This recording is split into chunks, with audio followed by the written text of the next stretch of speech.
Llévame a donde vas.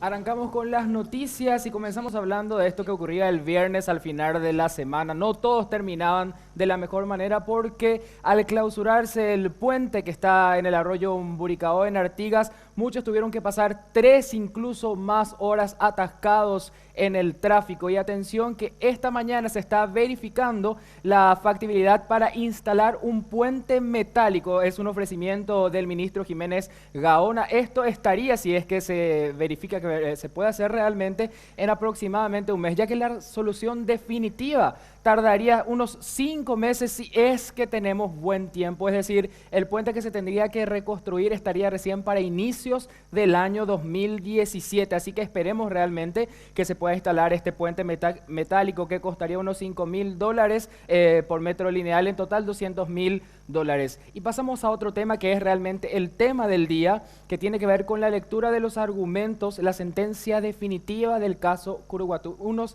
1.500 efectivos policiales ya están dispuestos para esta lectura que se dará en la explanada del Palacio de Justicia. El caso Curuguatú. Ahí está nuestra compañera Jazmín García para actualizar a estas horas qué es lo que está pasando por allí. Buenos días, Jazmín.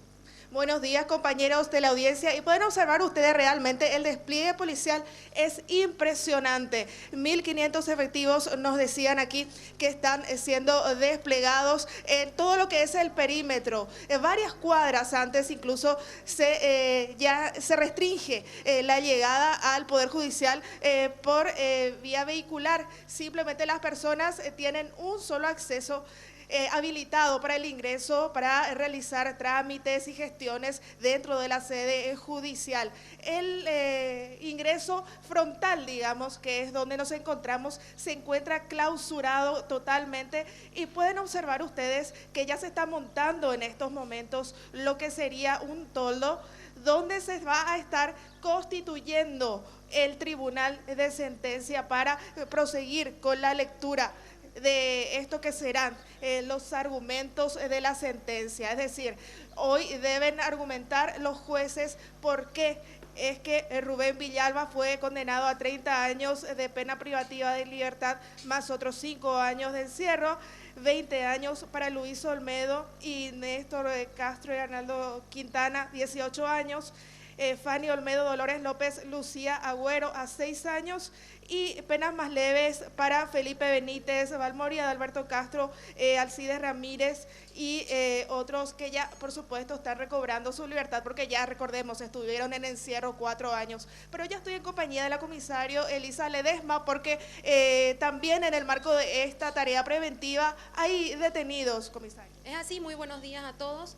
Personal policial que se encuentra apostado en las inmediaciones de la Plaza de la Justicia procedió a la verificación de 3 personas que descendieron de un transporte público. Los mismos se dirigían hasta la plaza. Ante la presencia policial, ellos se dirigieron a la Plaza Carlos Antonio López. En ese lugar fueron verificados. Del poder de los mismos fueron incautados onditas, como así también balines de acero y de vidrio y un arma blanca. En forma inmediata se comunicó al Ministerio Público, quien dispuso que sean trasladados hasta la Comisaría Primera del área metropolitana, y en esos momentos se quedan ahí por disposición del Ministerio Público. ¿Aún no se conoce la identidad de estas personas? Bueno, es un hecho que ocurrió hace 15 minutos aproximadamente. Estoy esperando que me pasen más reportes con respecto a ello.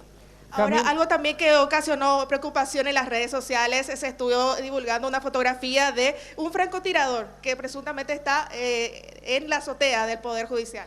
Bueno, tenemos que hablar que los 3 poderes del Estado está custodiado por personal táctico. El personal de las agrupaciones cuentan con armas largas, de manera a que puedan no solamente custodiar el día de hoy, sino todos los días de la semana tenemos nosotros custodia en los 3 poderes del Estado. También estos personal tienen también equipos de alta resolución para realizar una toma de fotografías y tener un resumen de las actividades que se vienen realizando en el día de hoy. Sí tenemos personal táctico que se encuentra en este lugar y como en los otros poderes del Estado. ¿Se confirma entonces la presencia de francotiradores en la zona? Aquí la Elisa nos está confirmando. ¿Hay tensión en el lugar? ¿Está todo tranquilo por el momento? Y podríamos aplicar la típica frase que hay una tensa calma, si bien ahora podemos observar, incluso están expectantes aquí las personas que vinieron a seguir de cerca esta prosecución de la lectura de sentencia, pero bastante nervios porque hasta el momento no se estaba manejando bien la información de que si es que esto se realizaría adentro. En principio se había dicho que sería en la sala del Poder Judicial, en la sala más grande que tiene aquí el Palacio de Justicia, pero ya se confirma que se realizará aquí en la explanada. Te agradecemos entonces, Jamín, por esta actualización y a la teleaudiencia le pedimos que sigan atentos a las 11 horas. Ya hoy estará en vivo el noticiero informando con el gran equipo periodístico de Red Guaraní todo lo que tiene que ver con el caso Curuguatú. Muchas gracias, Jazmín. Llévame a donde vas.